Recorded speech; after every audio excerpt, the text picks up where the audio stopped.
వీటిని box type మిషన్లు అంటారండి. వీటిల్లో ప్రధానంగా 2 రకాల మిషన్లు వస్తాయి. ఒకటి సింగిల్ ఫేస్ మిషన్లు, ఇంకోటి 3 ఫేస్ మిషన్లు.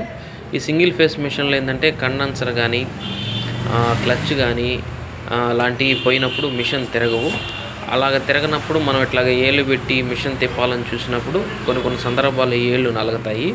మనం మిషన్ తిరగనప్పుడు మనం మిషన్లో ఏం ప్రాబ్లం ఉందో చూసుకోవాలా, కరెంట్ సరిగ్గా వస్తుందా రాదో చూసుకోవాలా, ఫేస్ బర్న్ అయిందో లేదో చూసుకోవాలా, క్లచ్ కండెన్సరు లాంటి ఏమైనా ప్రాబ్లం ఉందేమో చూసుకొని రెక్టిఫై చేసుకోవాలి తప్ప మనం చేతులు పెట్టి తిప్పడం అనేది చేయకూడదు. ఇంకోటి ప్రధానంగా గుర్తుపెట్టుకోవాల్సిన విషయం ఏంటంటే, ఎవరైతే మిషన్ ఆన్ చేస్తారో మిషన్ ఆపరేటింగ్ కూడా వాళ్ళే చేయాలా. మిషన్ ఒకరు ఆన్ చేయడం, మిషన్ ఆపరేటింగ్ ఇంకోటి చేయడం లాంటివి చేసినప్పుడు ఇలాంటి మిషన్లలో ప్రమాదాలు జరుగుతాయి. ముఖ్యంగా చేతులు పెట్టి తిప్పడం ఎటువంటి పరిస్థితుల్లో చేయకూడదు. వీటిల్లో ఏ ప్రాబ్లం ఉంది అనేది మనం రెక్టిఫై చేసుకుని వాటిని రిపేర్ చేసుకోవాలి తప్ప ఏళ్ళు పెట్టకూడదు.